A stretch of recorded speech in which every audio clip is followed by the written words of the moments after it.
FEAGRO reunió en un desayuno de trabajo sobre la Política Agraria Común 2014-2020 a representantes de las cooperativas agroalimentarias y las organizaciones agrarias Asaja, COAG y UPA, un espacio de debate en el que se analizaron los aspectos fundamentales de la reforma de una política básica para los agricultores y ganaderos y la sociedad en su conjunto.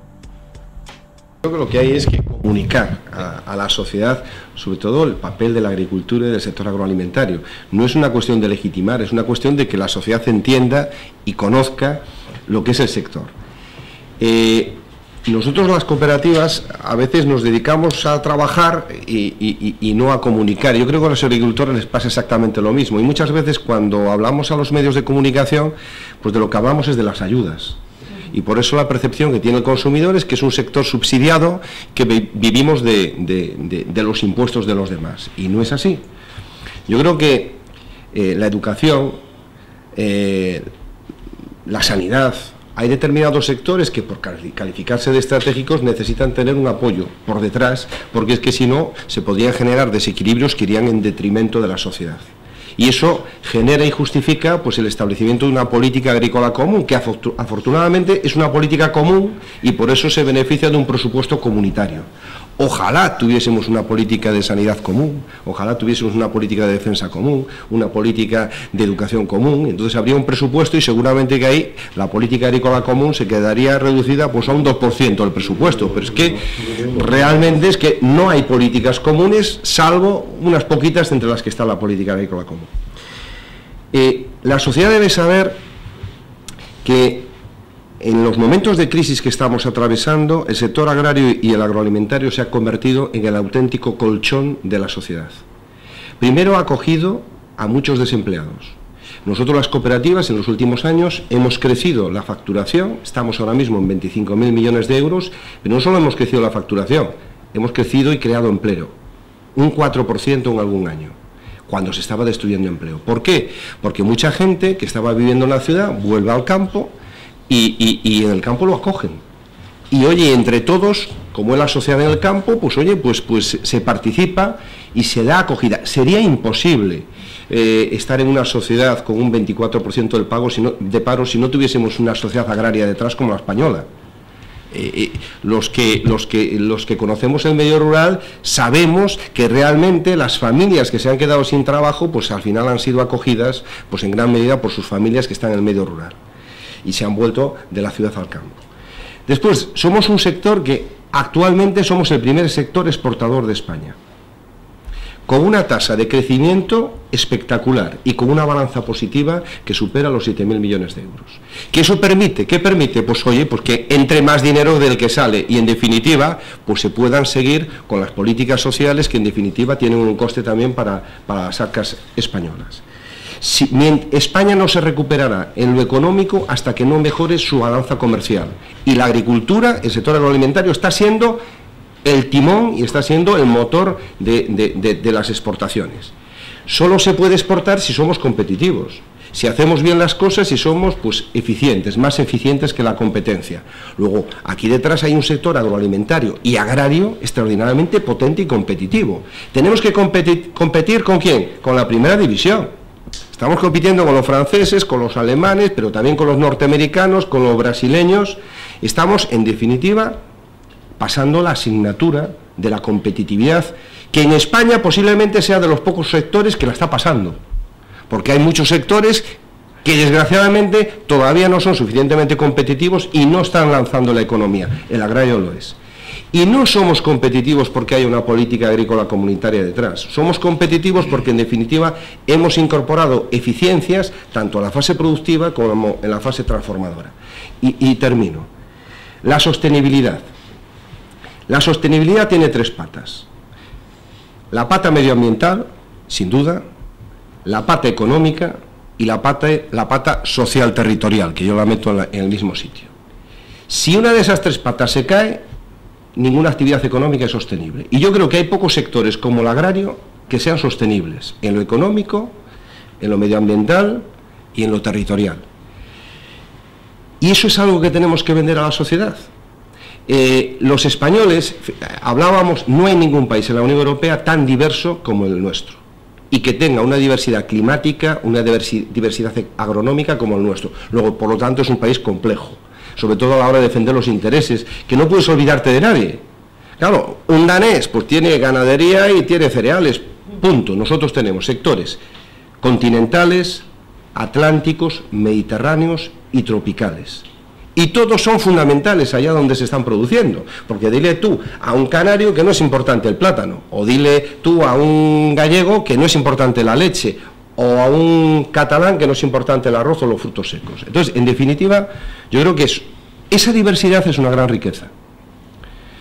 Y esa riqueza genera un paisaje, sin lugar a dudas, de lo más atractivo que hay en Europa. Y que yo creo que invito a la sociedad y a los ecologistas a que lo reconozcan. No hay un país más diverso que el nuestro, donde combinamos los distintos tipos agronómicos y siguen existiendo todos. Existe la agricultura de montaña, existe la agricultura continental, existe la agricultura mediterránea, existe la agricultura tropical. Y eso yo creo que forma parte de uno de los activos del país que tenemos que conservar. Los franceses lo hacen muy bien, porque lo educan en los niños, en los colegios, desde que son pequeños. Tenemos una gastronomía más rica, la más rica del mundo. No podríamos tener la gastronomía que tenemos si no tenemos detrás unos alimentos. Tenemos la esperanza de vida más alta del mundo. No podríamos tener una esperanza de vida tan alta si no tuviésemos detrás una alimentación equilibrada. Entonces, todos esos activos, lo que pasa es que no lo contamos, porque nos concentramos en la regionalización y en las ayudas. Igual tenemos que empezar a hablar de estas otras cosas para que la sociedad entienda el papel que estamos haciendo en nuestro país. Yo creo que ha estructurado perfectamente y ha dicho pues todos aquellos bienes públicos o sociales que se dicen que aporta la agricultura.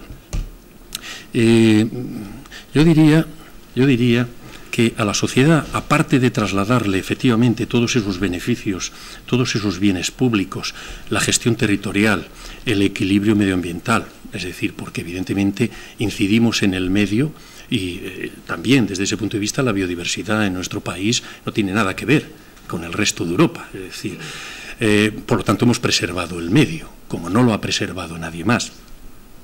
Es más, creo que los parámetros de calidad y seguridad alimentaria a través precisamente de las exigencias de condicionalidad y bienestar animal son parámetros que no existen a nivel mundial, es decir, los europeos y los españoles, evidentemente, a la cabeza a nivel mundial. Condicionalidad, etcétera, que se sigue exigiendo porque, aparte del greening, que para nosotros, ya digo, es más un escaparate que otra cosa, en los programas de desarrollo rural, al menos el 30% para el nuevo periodo, se exige también que vayan destinados a la preservación del medio y a la lucha contra el cambio climático. Es decir, que somos punteros, estamos en primera línea en la defensa precisamente de la sostenibilidad tanto territorial como medioambiental. Pero a nosotros nos gustaría incidir en algo que no podemos permitirnos como profesionales que se deje a un lado, como si fuera secundario cuando es lo principal, y así lo tiene que entender. Ese es el esfuerzo que también tiene que hacer el ciudadano, que es mayor de edad, y tiene que entender y separar el grano de la paja. Lo importante, lo que legitima fundamentalmente la agricultura, es la producción de alimentos. Todo lo demás son bienes públicos y sociales que hay que valorar y valorizar y compensar por ello. Pero el objetivo fundamental es la producción de alimentos. Eso permite la seguridad alimentaria a la población. Y eso no es cualquier cosa, porque ahora y más en el futuro, que se avecinan crisis alimentarias porque la demanda cada vez es mayor y por supuesto los recursos no aumentan considerablemente, pues por más que la tecnología aumenta, todo tiene un límite, garantizar en un país al menos una producción estratégica de lo esencial. Eso es fundamental, igual que lo es en lo energético, pero en el caso de la alimentación aún más estratégico, es vital. No depender de los mercados externos, no depender de la volatilidad, no solo económica, sino política de esos mercados, eso es vital. Eso es lo que tiene que entender la población. Esa es la clave de lo que nosotros hacemos y a partir de ahí todo lo demás son valores públicos que queremos añadir. Sí, yo creo que ahí hace falta un compromiso claro por parte de las instituciones públicas, que se crean de verdad.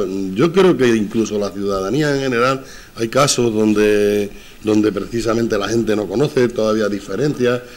Muchas veces nos dejamos llevar de las informaciones. En estos días puedes coger los periódicos de cualquier comunidad autónoma y aparece el gobierno ha adelantado no sé cuánto de la ayuda, de la cantidad, y siempre hablan de la cantidad, y eso al final la sociedad lo percibe, parece como que es que estamos siempre con el tema de la ayuda. Se ha dicho aquí, el 70% proviene del mercado, o sea, la actividad que generamos, el 70% viene del mercado y el 30% solo son las ayudas.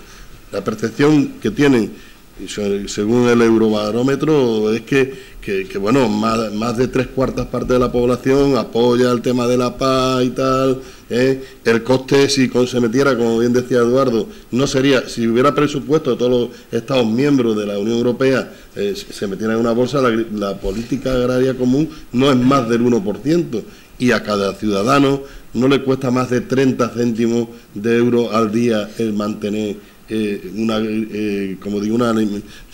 tenemos una alimentación sana, saludable, asegurada, porque además nosotros tenemos ciertas condiciones de producción que no se dan en otras zonas del mundo, y sin embargo también esos alimentos están entrando aquí. Por eso yo creo que es necesaria que por parte de las instituciones públicas haya un apoyo, más campañas de promoción y de imagen del trabajo que realmente hacemos. Estamos creciendo, esos datos que dice Eduardo son reales, y es a costa muchas veces de nuestros propios esfuerzos, porque nos está costando, nuestras cuentas no nos salen. Sin embargo, estamos sabiendo adaptarnos y mejorarnos. Una explotación familiar agraria, que es más del 80% de lo que tenemos en España, se ha sabido ahí adaptando a esos canales de comercialización.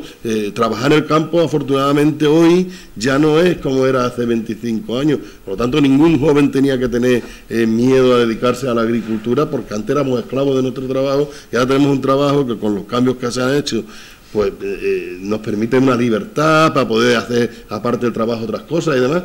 Pero la gente a lo mejor no lo ve, porque, claro, si tu hijo está viendo cómo te salen las cuentas a ti, dice, oye, pues yo echaré una mano aquí, pero en cuanto pueda irme por otro sitio me voy.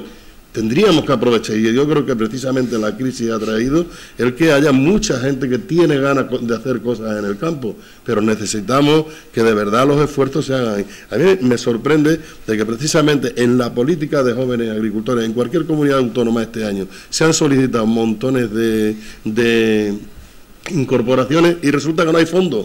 No hay fondos.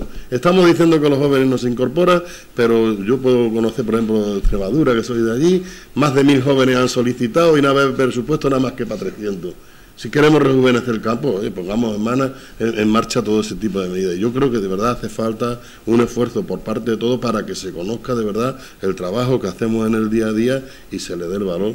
Si hacemos un análisis de los fondos de inversión a nivel mundial, estamos viendo que realmente desde hace unos años los fondos de inversión en gran medida se están orientando hacia el sector agrario, ¿no? Porque son conscientes de que va a haber un incremento de la demanda, que ya la está habiendo, y que yo creo que además con un matiz importante. Hasta ahora no es que nosotros éramos capaces de producir alimentos, y somos capaces de producir alimentos para una demanda creciente. Lo que pasa es que una parte de la población necesitaba alimentos y no lo podía pagar. Es que ahora esa parte de la población, sobre todo que está creciendo en los países emergentes, ya pueden pagar los alimentos y quieren consumir otras cosas. Por lo tanto, el crecimiento, por ejemplo, del consumo de proteínas se está desplazando hacia los países emergentes y en particular Asia. Claro, pues eso tiene que hacernos pensar, porque si nosotros como consumidores europeos pensamos que las cosas pueden quedar así para toda la vida, pues no es verdad. Si realmente los fondos de inversión ya apuntan en una determinada dirección, se desplazan y hay grandes crecimientos de la demanda que van acompañados por crecimientos de los precios de las materias primas, evidentemente al final se transformará en un crecimiento del precio de los alimentos. Yo creo que ahora mismo no hay en el mundo ningún lugar como la Unión Europea que tenga mayor diversidad alimentaria, mayor seguridad alimentaria y los precios más bajos en relación con las rentas. Si nos desplazamos al norte de África o a Asia o a América, vemos que el precio de los alimentos en relación con la renta es considerablemente mayor que el que tenemos en la Unión Europea. Es cierto, bueno, aparte de todo lo que se ha dicho aquí, que desde luego estoy totalmente de acuerdo, pero la política agraria común desde el principio, y posiblemente en España más que en otros países, está repleta de clichés. Es decir, hay una serie de clientes que parece ser que no somos capaces de desmontarlos y de hacer ver a la población en general, al consumidor, pero al contribuyente, que no nos olvidemos que es el que al final también está pagando, la necesidad, la importancia, el carácter estratégico del sector. Muchas veces estamos acostumbrados a escuchar que la PAC se lleva el 80% del presupuesto, y eso era en los años 80. Estamos acostumbrados a decir que la PAC es la culpable de que se tiren ríos de leche, montañas de mantequilla, toneladas de carne que se pudre. Todo eso es mentira. Ahora mismo tenemos la producción perfectamente alicatada, sabemos perfectamente lo que tenemos y por dónde estamos. Nuestro papel en el comercio mundial, yo creo que es de primera magnitud, como bien ha dicho Eduardo. En España es la primera fuente de generadora de exportaciones de divisas, yo creo que después de bienes de equipo, pero vamos, como manufactura es la industria fundamental. A nivel europeo somos los segundos exportadores mundiales, pero también tenemos que recordar que somos los primeros importadores. Es decir, que la falacia esa o el dicho aquel de que del proteccionismo europeo tampoco es cierto. Cerca del 80% de las exportaciones que vienen de África en el mundo vienen a parar a la Unión Europea. Es lógico. ¿Dónde van a buscar el mercado más potente, mejor? Pues lógicamente está aquí. Tenemos acuerdos con prácticamente todo el mundo, y algunos de ellos de condiciones absolutamente preferenciales, en donde solamente las armas está limitada la exportación, el acuerdo todo menos armas de Everything But Arms, en donde tenemos los 50 países más pobres del mundo pueden exportar sus productos aquí sin ningún tipo de contingentes ni aranceles, otros a través del sistema de preferencias generalizadas o a través de los acuerdos bilaterales o multilaterales. ¿Qué ocurre? Pues entonces que tendríamos que ser capaces de defender ese modelo nuestro.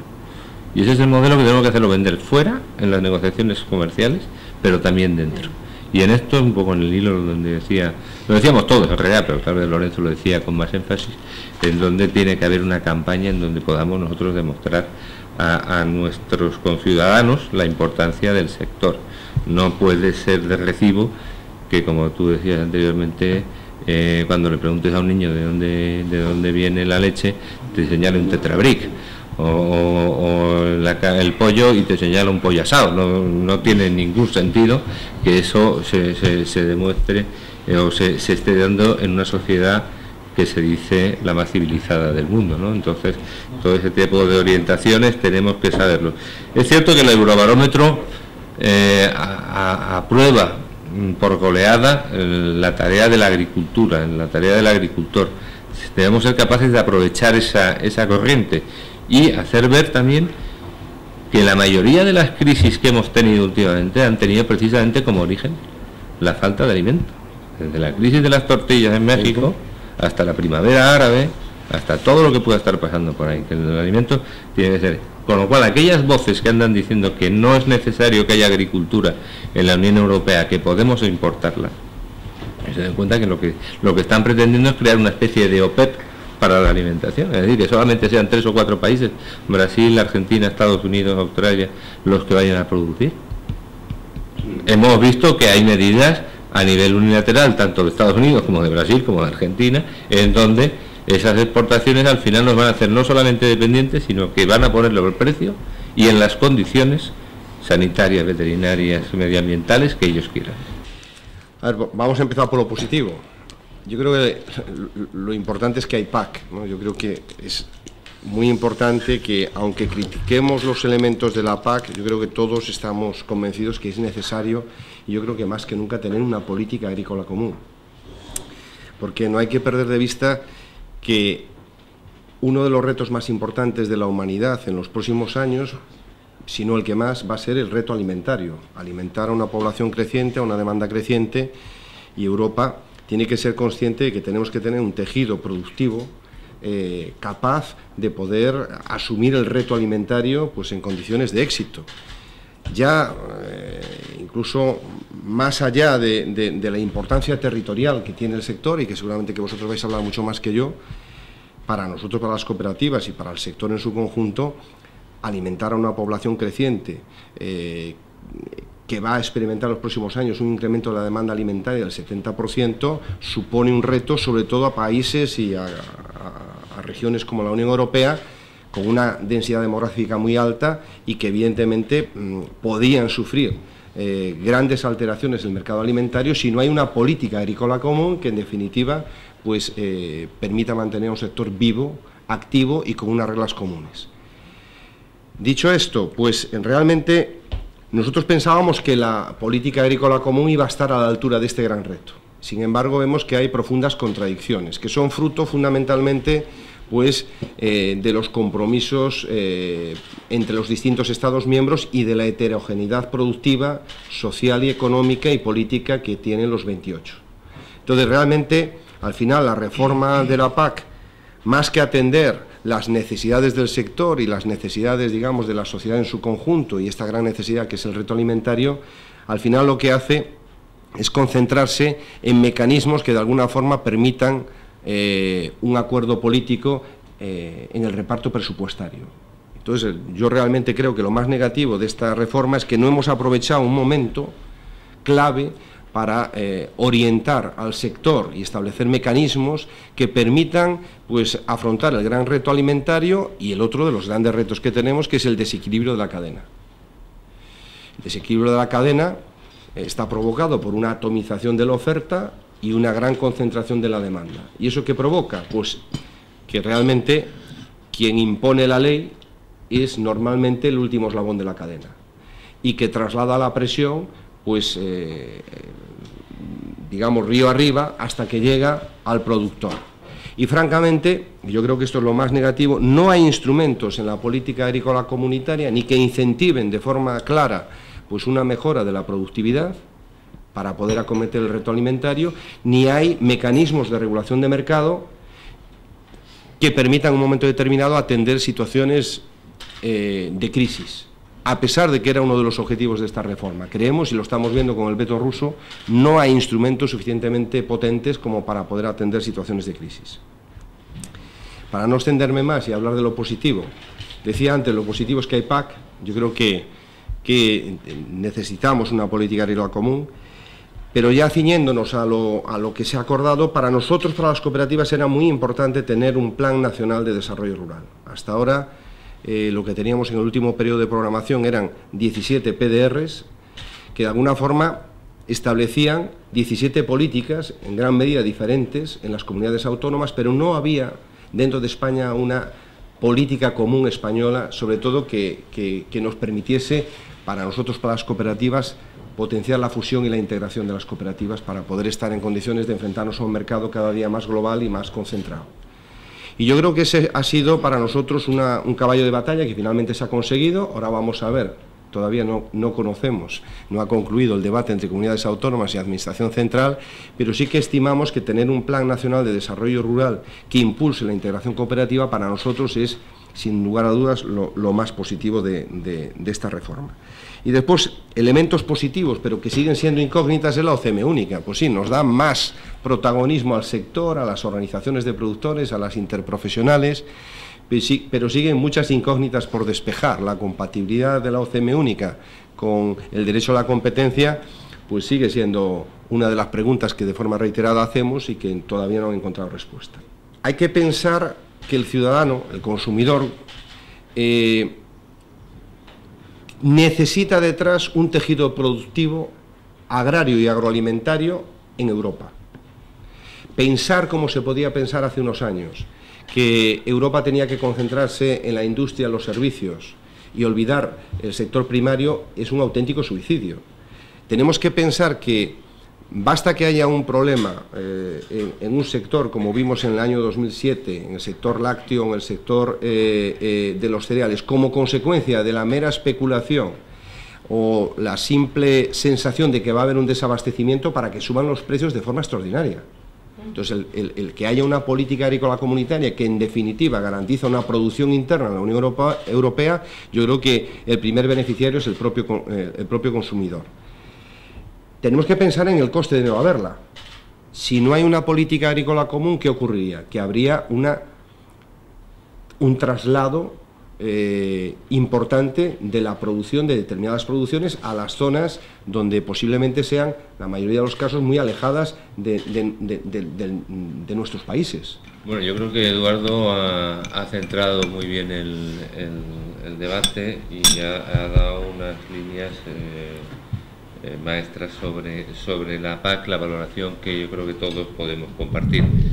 Creo que es importante, por otro lado, hacer mención al punto de partida, es decir, en el momento que nos encontrábamos cuando se comenzó todo el debate, en el momento, en líneas generales, es decir, que teníamos un debate presupuestario del encima de la mesa, es decir, la aprobación del marco financiero plurianual, que ya era de por sí un reto importante, ya que, como todos sabemos, la agricultura conlleva una buena parte de este presupuesto que luego lo veremos cuando si es más caro o es cara o no es cara la política agraria común, pero es cierto que cerca del 50% del presupuesto de la Unión Europea se destina a medidas relacionadas con la agricultura y con la agroalimentación. Es cierto que estábamos en un momento en donde se aprueban o se lanzan unas perspectivas financieras muy lesivas para el presupuesto, para lo que era conocido hasta ahora cómo se componía el presupuesto, y planteaba reducciones importantes. Dentro de este contexto de las reducciones, evidentemente, las presiones para que fuera la agricultura como principal beneficiaria de estos fondos, pues fuera la agricultura quien sufriera los mayores recortes, eran también importantes por parte de la propia Comisión, que estimaba que había otras políticas que había que desarrollar, por parte de otros países para los cuales la agricultura no es tan estratégica como nosotros la entendemos, y entonces era una batalla que ya se planteaba importante. También, en paralelo, había unas propuestas de cara a la reforma de la PAC que en poco se parecen a lo que se ha aprobado en el Consejo de junio de 2013, en el acuerdo político. Entiendo que esas propuestas se han mejorado. Como todo en esta vida, las valoraciones muchas veces tienes que hacerlas comparando con otra cosa. Yo entiendo que en el sentido positivo se ha mejorado sensiblemente las propuestas que habían, se han adaptado las normas que se proponen a un acercamiento a la realidad productiva en la Unión Europea. No es todo una llanura en Hungría, sino que es todo variedad, diversidad, tipos de producción, tipos de productores, tipos de terrenos, con lo cual yo creo que en esta parte se ha podido avanzar. Hemos conseguido, como aspecto positivo, pues acercar mediante la regionalización, que luego supongo que hablaremos, mediante una adaptación de las medidas compatibles con el medio ambiente a la realidad productiva, mediante unas limitaciones de las superficies que van a tener acceso a los pagos, y sobre todo en aspectos, yo creo que para muchos a lo mejor no suficientes, pero yo creo que es un paso adelante de temas de legitimación de la PAC, de cara a que el ciudadano entienda que los pagos de la PAC se hacen para agricultores que están ejercitando la actividad agraria, que supone que están dentro que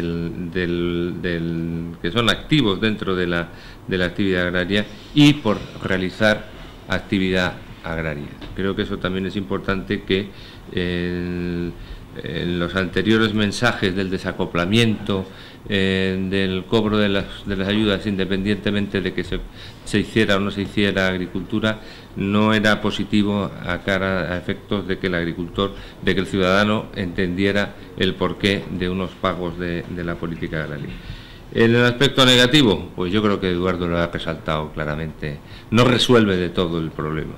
Es decir, tenemos un problema claro, que es el equilibrio en la cadena, la formación del precio de los alimentos, y eso, a pesar de que hay buenas intenciones en el reglamento de la OCM única, habrá que esforzarse para que efectivamente la concentración de la oferta sea una realidad, el peso de las organizaciones de productores, el peso de las cooperativas, el peso de los agricultores, en definitiva, se refleje en lo que es la negociación de los precios. Y posiblemente un exceso de burocratización. La reforma es cierto que es compleja, Yo no sé si la simplificación es la palabra que debemos emplear, sino el exceso de burocratización. Lógicamente, al querer abarcar 28 países con muchos tipos de agricultura, tiene que ser compleja la fuerza.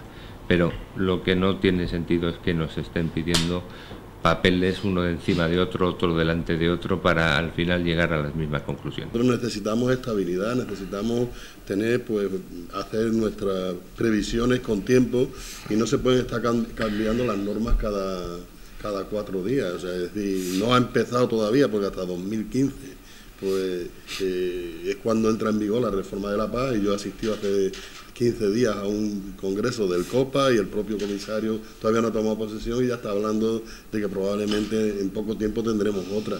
Esto yo creo que es una situación que lógicamente se tiene que cambiar, y que tenemos que conseguir que se dé estabilidad, que la Unión Europea se dé de una vez por todas cuenta de la importancia que tiene la agricultura y la ganadería y la labor fundamental que hacemos los agricultores y los ganaderos, no solamente como productores de alimentos, sino también como vertebradores del medio rural y como cuidadores del medio donde vivimos, del entorno, del paisaje. Nosotros somos los que más los cuidamos, estamos allí viviendo todos los días, y por lo tanto que se den de tantas dudas y que sepan que la política agraria es necesaria, y además que se le tiene que dar estabilidad. Eso por una parte. Por otra parte, se nos habla de simplificación. Bueno, pues la simplificación significa que hasta ahora teníamos un sistema que era el pago único, y ahora nos vamos a que va a haber 4 pagos: el pago básico, el pago verde, el pago, las ayudas acopladas y el pago a los jóvenes agricultores, y lo que todo conlleva. Es una burocratización que lógicamente no va a simplificar nada, todo lo contrario, lo va a complicar. El tema del presupuesto, por mucho que nos digan que se mantiene, el presupuesto se rebaja. Ya este año 2014 ha habido una rebaja de un 8 y pico %, que se pueden sumar algunas cuestiones más. Nosotros estamos echando cuenta con lo que conocemos de lo que se sabe ya de las regiones y todo esto. Hemos hecho una herramienta que se llama Calcula PAC 2015. Estamos echando las cuentas con nuestros agricultores y ganaderos, y todo el mundo pierde entre el 13 y el 15%. Por lo tanto, la realidad es que hay menos presupuesto, y por lo tanto en esa situación nos vamos a encontrar. Con respecto al tema de que vayamos a una tasa plana, yo creo que sí, no vamos a una decisión definitiva en España, porque al final se han considerado 24 regiones, pero estamos situados ya en el camino de llevarnos a la tasa plana, y eso es una dificultad muy grande para España. No tiene nada que ver la agricultura y la ganadería que tenemos en nuestro país con respecto a la que hay en otras zonas de la Unión Europea, donde prácticamente las hectáreas son iguales y las producciones pues son mínimas. Aquí tenemos de todo tipo de agricultura y ganadería, y además tenemos zonas de montaña, zonas desfavorecidas, zonas de regadío, cultivos permanentes. O sea, hacer una tasa plana es muy complicado.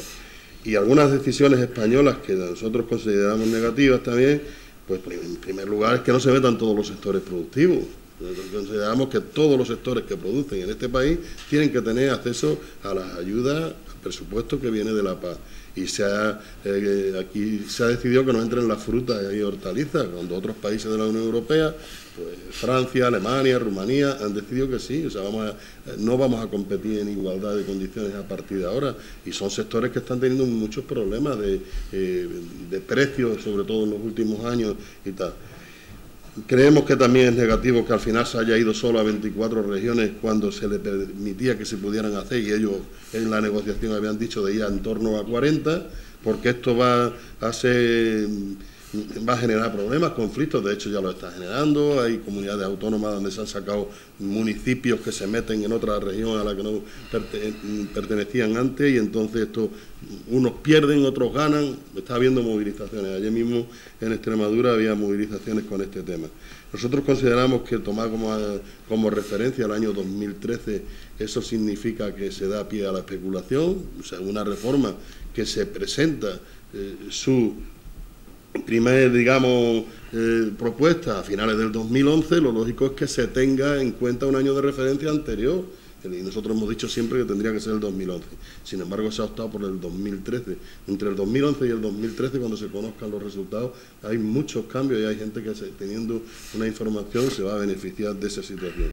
acoplados creemos que es una parte de poder hacer política de verdad en España, y se han quedado en el 12% cuando se podía ir al 15%, y se podían haber metido sectores que tienen complicaciones, como por ejemplo el olivar de baja producción que tiene dificultades de mecanización. Creemos que la ganadería española es muy diferente a la de la zona de montaña, de la zona donde se puede producir con situaciones normales, y tendría que haber alguna diferencia. Y luego estamos de acuerdo, como decía Eduardo, pues que faltan medidas de gestión de mercado. La primera crisis que hemos tenido con la entrada en vigor de esta reforma ha sido el veto ruso, y no hay medidas, no son absolutamente insuficientes. Ahora, tiene su parte positiva. Yo quería terminar precisamente con lo positivo, diciendo que, bueno, hay paz, que al final, después de tanto debate y tal, aunque sea con menos presupuesto, pero la paz está ahí, que en el caso español se han avanzado en algunas cosas que nosotros consideramos interesantes. Seguramente nos hubiera gustado que se fuera más, el tema de que las ayudas sean para los agricultores en activo. Creemos que tendrían que ser para los profesionales de verdad, la gente que trabaja y que vive en los pueblos y que genera actividad. El tema de que se ponga una carga ganadera mínima, pues también eso significa que no se pueda cobrar por hectáreas, por miles de hectáreas, por el mero hecho de tener una vaca, sino que se obliga a tener como mínimo unas unidades de ganado mínimas, y luego pues, garantiza en cierto sentido que se puede continuar aunque sea con dificultades. Eso es lo que quería decir. Bueno, por empezar, con determinados aspectos positivos, nosotros somos muy críticos como COA respecto a la reforma de la política agrícola común, pero bueno, por señalar algunos aspectos y empezando por lo positivo, decir que bueno, hay un presupuesto, efectivamente, hasta el 2020, que da una cierta seguridad y estabilidad en cuanto a la política de ayudas al sector agrario, que en términos corrientes es un presupuesto similar, aunque es verdad que el peso ya en el presupuesto comunitario ha descendido por debajo del 40%, pero bueno, es un presupuesto que está ahí, que es verdad que frente a las propuestas iniciales se ha avanzado bastante en las propuestas iniciales de reforma que perjudicaban especialmente a nuestro país, países del sur, donde la diversidad de las producciones es muy grande, y se han modificado considerablemente aquellas propuestas, que frente a una desregulación que luego criticamos o comentaremos como crítica, está la autorregulación, la OCM única, que aunque tiene muchas lagunas, nosotros entendemos que son herramientas que deberemos de aprovechar, organizaciones interprofesionales, organizaciones de productores, paquete leche y otros, obligación de contractualización, una serie de sectores también estratégicos, que no es que estén dando un gran resultado, pero que son herramientas que debemos de aprovechar. El hecho de que por primera vez se define algo más la actividad agraria y también al activo agrario como destinatario de las ayudas, se nos queda muy corto, luego lo criticaré, pero en principio es un pequeño paso.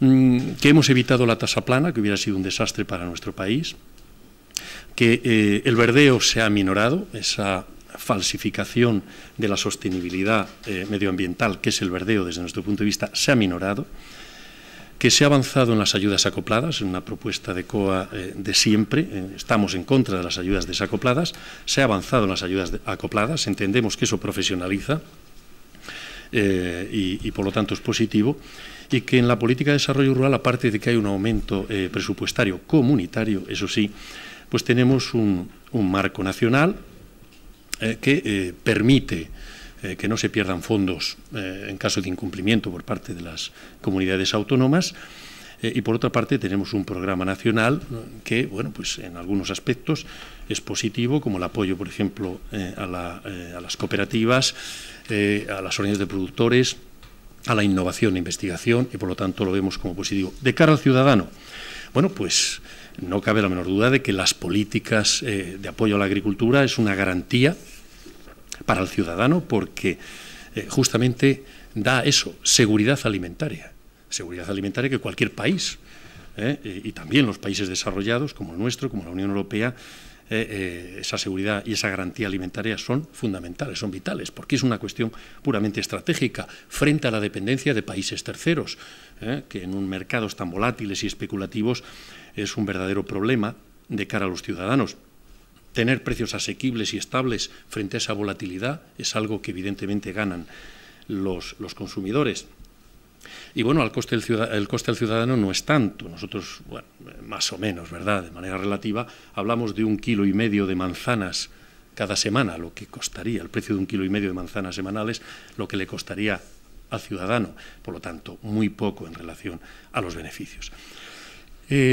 Crítica que hacemos a las políticas agrarias en general y a la reforma de la PAC.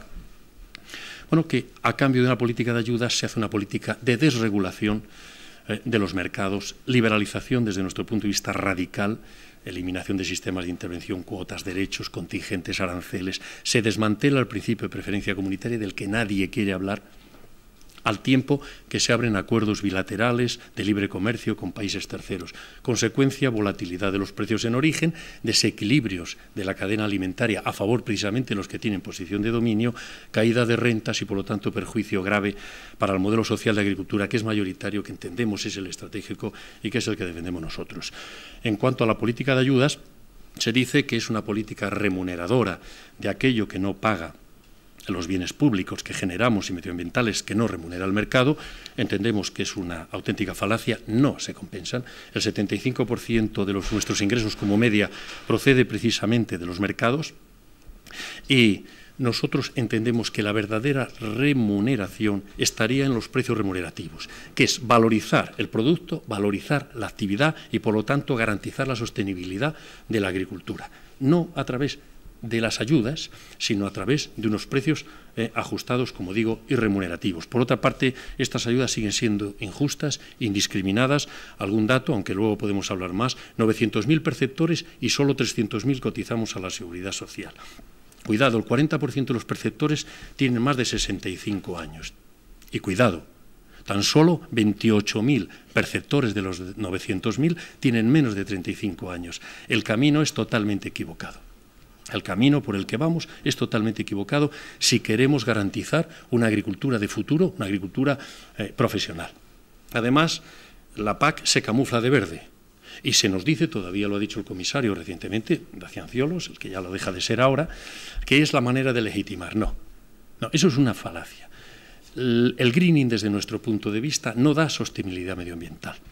Es un mero escaparate que convendrá a los burócratas, convendrá a los políticos, pero evidentemente es un mero escaparate de justificación. Y nosotros no estamos por la justificación, estamos por una agricultura respetuosa con el medio, pero evidentemente lo que legitima a la agricultura no es el greening, lo que legitima a la agricultura es la producción de alimentos de forma sostenible, porque el objetivo fundamental de la agricultura es producir alimento. ¿En qué condiciones? De sostenibilidad, por supuesto, pero evidentemente sin escaparates que no nos lleva a ninguna parte.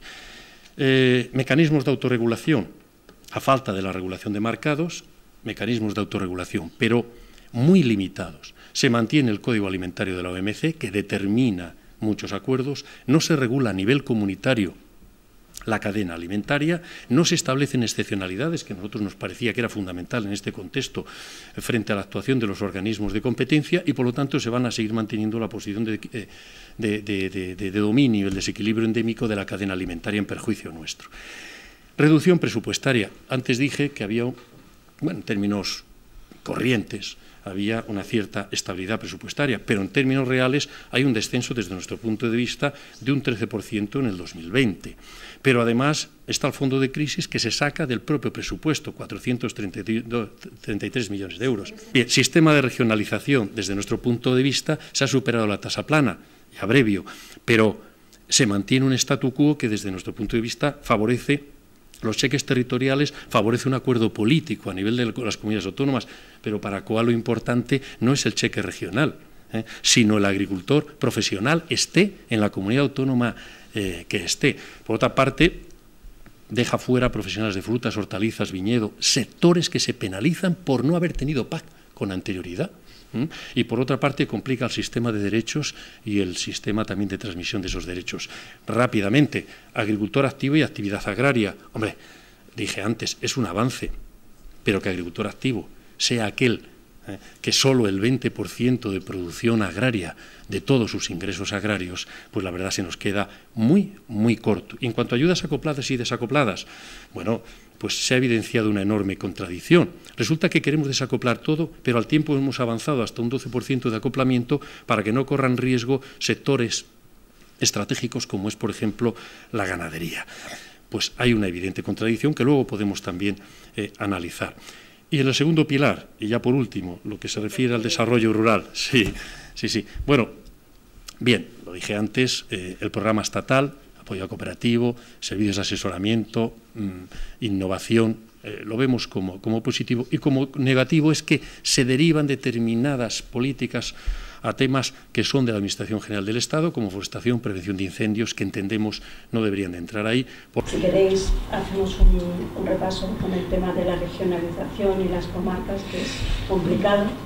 A ver, la regionalización, al fin y al cabo, lo que pretende es consolidar un status quo en el reparto presupuestario entre comunidades autónomas. Más o menos lo que se buscó en Bruselas, pues se traslada a España para que no haya grandes cambios, pero realmente es una discusión o es un debate meramente presupuestario, no es un debate agrario ni es un debate de sector.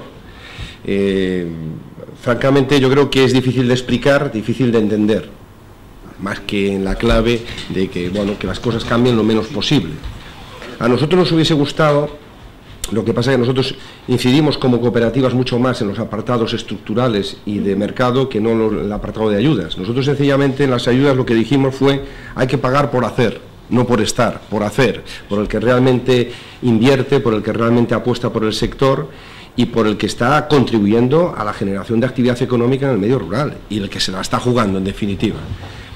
Creemos que la regionalización pues es un apaño para que haya paz entre las comunidades autónomas, dada la particularidad de nuestro país, que se descompone en 17 comunidades autónomas. Pero desde luego difícilmente podemos explicarlo nosotros como organización y mucho más difícil es entenderlo como agricultores. Yo también creo que hay que verlo en un contexto. Antes Lorenzo creo que apuntaba con razón algo que nosotros decimos mucho en Asaja, que no hay comisario de Agricultura que se precie que no presente su reforma de la PAC. Entonces, cada comisario tiene su reforma y demás. Y hemos visto en las sucesivas reformas de la PAC cómo esto ha ido cambiando. Y cómo ha ido, de hecho, la regionalización o el sistema histórico ya estaba en la anterior reforma, ya la conocíamos de antes, y posiblemente esta, como se ha apuntado también antes, esta reforma pues sea un paso hacia un sistema que era el que a lo mejor se había pretendido hacer en la propuesta actual. Es decir, que no sería de extrañar que dentro de unos años, en 2020, la reforma futura o venidera, si en 2017 no hay otra, no sería de extrañar que en vez de 24 regiones, pues estuviéramos hablando de 3 o 4. A lo mejor no llegaríamos a una tasa plana. La regionalización, yo creo que Eduardo lo ha dicho correctamente, es una fase tal vez intermedia para poder acercarnos al sistema de pagos históricos y, una vez rechazada la tasa plana, tener una aplicación del principio de convergencia que se establecía a nivel comunitario dentro de los países.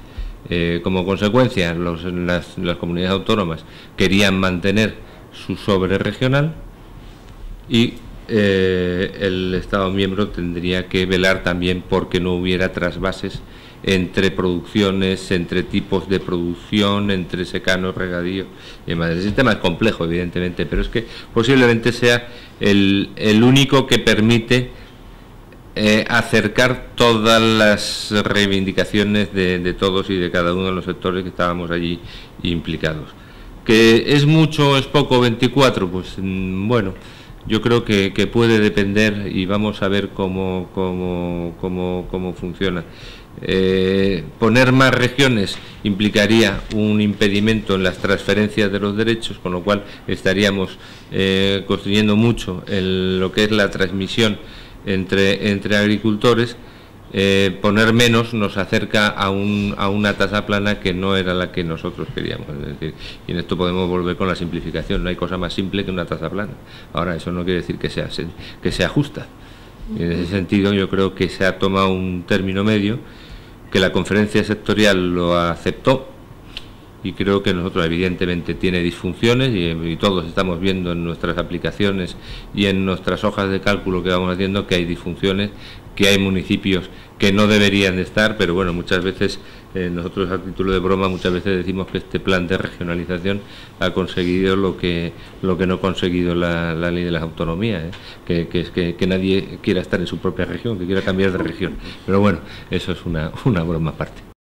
Hay que saber entender de lo que realmente se está hablando y cuál es la situación que hay, para que nosotros precisamente, si teníamos alguna esperanza en la negociación, cuando el gobierno español se puso que no aceptaba la propuesta definitiva y tal, y le abrieron la posibilidad de las 40 regiones, lo mismo que el tema de ayuda en pagos acoplados y demás, teníamos cierta esperanza de que al final hubiera detrás ganas de resolver el problema. Y tengo que decir, a nosotros incluso hemos ido las organizaciones agrarias y cooperativas a apoyar al gobierno español y a las comunidades autónomas en la negociación en Bruselas. Pero una vez que se cierra la negociación en Bruselas y cuando hay que hablar de lo que realmente hay que hablar, ya ahí nosotros ya no tenemos que participar. Eso ya es una cuestión que se tiene que decidir entre el gobierno y las comunidades autónomas, y al final, ¿a dónde vamos? A lo que decía Ignacio, a que cada comunidad autónoma, sobre la parte que le corresponde y lo que quiere llevarse, es su sobre, con independencia de dónde vaya o dónde no vaya. Con lo cual, las injusticias que tenía la política agraria comunitaria en el pasado se vuelven a consolidar, y nosotros pensábamos que teniendo más regiones, teniendo más posibilidades de llegar a analizar las situaciones, utilizar más en pagos acoplados, se tenía posibilidad de hacer una política más justa y más solidaria que beneficiara de verdad a los verdaderos agricultores y ganaderos profesionales. Sin embargo, eso no se ha conseguido porque al final se ha ido a reducir las regiones, están generando mucha polémica, que yo creo que vamos a tener pues probablemente un otoño y un invierno bastante movidito antes de que empiecen la paz del año 2015, y creemos sinceramente pues que se consolidan las injusticias que venía produciendo la paz. Nosotros siempre hemos denunciado que aquí hay gente que cobra mucho dinero y hace poco, y sin embargo hay muchos agricultores que cobran muy poco dinero, que necesitarían tener una ayuda mayor en sectores que tienen complicaciones, y como he dicho antes, hay sectores que no cobran ayudas que deberían cobrarlas. Y no cabe la menor duda de que el político honesto incluido, lógicamente vela también por sus intereses electorales. Es legítimo, pero hombre, es legítimo siempre y cuando no sirvamos de moneda de cambio a esos intereses electorales. Y yo creo que se está sirviendo en el plan de regionalización aprobado como moneda de cambio, lo decía yo antes. A nosotros nos interesa el agricultor profesional, sea de Aragón, sea de Andalucía, o sea de Galicia, y no el cheque regional. Yo sé que esto, después, claro, en cada comunidad autónoma todo el mundo pelea por lo suyo, pero desde el ámbito del Estado nosotros tenemos, lógicamente, que preocuparnos por el agricultor profesional. Evidentemente, en absoluto por los intereses de los políticos de esa comunidad autónoma, sean del color político que sean. Eso a nosotros no nos interesa en absoluto. El problema de la regionalización es que se parte de una idea a nivel comunitario que parece que no quiere cambiar nunca, que es la ayuda por hectárea. Y de ahí parte todo. Nosotros estamos en desacuerdo como organización. Nosotros entendemos que la ayuda debería ir a la actividad y al activo, al profesional, en un nuevo sistema de concesión de ayudas, pero no la ayuda por hectárea, porque esta es excluyente. Depende del número de hectáreas que tengas, así cobras ayuda. Depende de si eres agricultor o ganadero, así cobras ayuda. La ganadería como tal ganadería queda excluida. Otra cosa es que a través de las hectáreas se cobre también la ayuda por parte de los ganaderos. Pero la ayuda por hectárea es lo que genera justamente este sudoku difícil de resolver. Entendemos que es difícil. El Ministerio lo ha resuelto como ha podido, pero es difícil de resolver. Nosotros estamos en contra de la tasa plana, ahora y en el futuro, porque esa transferencia de ayudas no es una transferencia, o no se nos garantiza que sea una transferencia en favor de los profesionales. Es lo mismo que en este momento la convergencia que se deriva de la regionalización no corrige el reparto injusto. El hecho de que se iguale un poquito en cada una de las 24 regiones, se iguale un poco, nada más, respecto a la media de ayudas, no quiere decir que esa igualación sea a favor del profesional. Y si no es a favor del profesional, es decir, el que tiene que mantener La estructura productiva de cara al futuro, ¿de qué nos sirve? Porque puede irse precisamente esa convergencia en favor del que es activo, porque hoy puede ser activo casi todo el mundo con esta definición, pero no profesional. Por lo tanto, a nosotros no nos sirve, y lo dije antes también, complica mucho el sistema de derechos y su transmisión, también se ha dicho, es decir, que complejiza, por lo tanto, en lugar de simplificar las cuestiones relativas a la PAC, y por lo tanto nosotros este sistema no lo compartimos. Lo que ocurre es que es verdad, es un sudoku difícil de resolver, y frente a la tarifa plana, el statu quo, pero son dos extremos, tarifa plana y statu quo, derivado precisamente de una política de ayudas por hectárea que no compartimos.